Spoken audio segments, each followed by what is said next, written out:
getting into Montreal ahead of the 2017 Formula One Canadian Grand Prix. The city is alive with the sounds of pedestrians, house music, and the revving of expensive cars echoing off the stone facades and cobblestone streets of Old Montreal. On Thursday night, I eat dinner on a fourth-floor terrace overlooking Place Jaques-Cartier. A few feet away on this rooftop is the 2017 Honda Civic Type R, placed up there by crane, and we give it a good look over before we sit down to eat. From the outside, the Type R is compelling, if complicated. There's a lot going on, what with the many lines and vents and the giant wing in the back. It's wider than the standard Civic, with a wider wheel package as well. It's really a nice car to inspect closely, as there are many small, attractive features to catch one's eye. The aerodynamics make up a big part of the visual package, and it all serves a function. The hood scoop feeds cool air to the entire engine bay. Vents at the front channel air into the engine, over the brakes, and past the wheels. A front splitter morphs into a pair of winglets at the car's front corners. Vortex generators at the top of the car direct airflow over that large rear wing, which is so tall, in fact, that it doesn't block the view out of the rear window. Side skirts step up into another set of channeled winglets in front of the rear wheels, which also help produce downforce.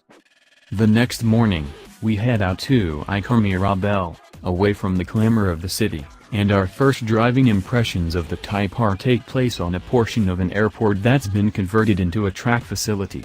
When it's our turn, we put on our balaclava and helmet, step into the pit lane, and hop into the driver's seat with a pro-sitting shotgun and the car set to its most aggressive drive mode.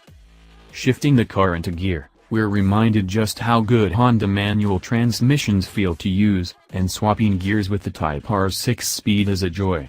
The clutch pedal is light and easy to modulate. The aluminum shift knob feels good in hand, and throws from one gear to another are short and precise, falling into place with a palpable, metallic clack. Automatic rev matching blips feel heroic, ensuring smooth downshifts as fast as you can move your right hand. If you're one of those people who just has to do everything yourself, you can turn that feature off when you want to practice your heel-toe shifting. Taking off with 306 horsepower and 295 pound-feet of torque, this 2.0-liter turbocharged engine steers well clear of any potential nags about the Civic's power. The Type R pulls quickly and smoothly up to its 7,000 revolutions per minute redline, with turbo lag and torque steer almost imperceptible. Honda has sharpened the throttle response compared to the last Type R sold in Europe, and a low-inertia turbocharger with electric wastegate helps build and control boost pressure, which maxes out at 23.3 pounds per square inch.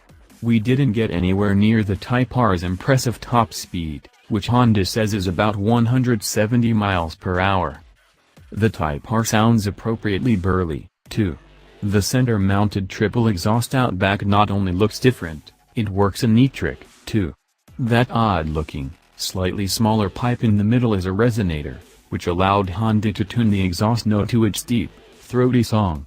Higher in the rev range, though, the resonator provides negative pressure, which actually reduces the exhaust noise.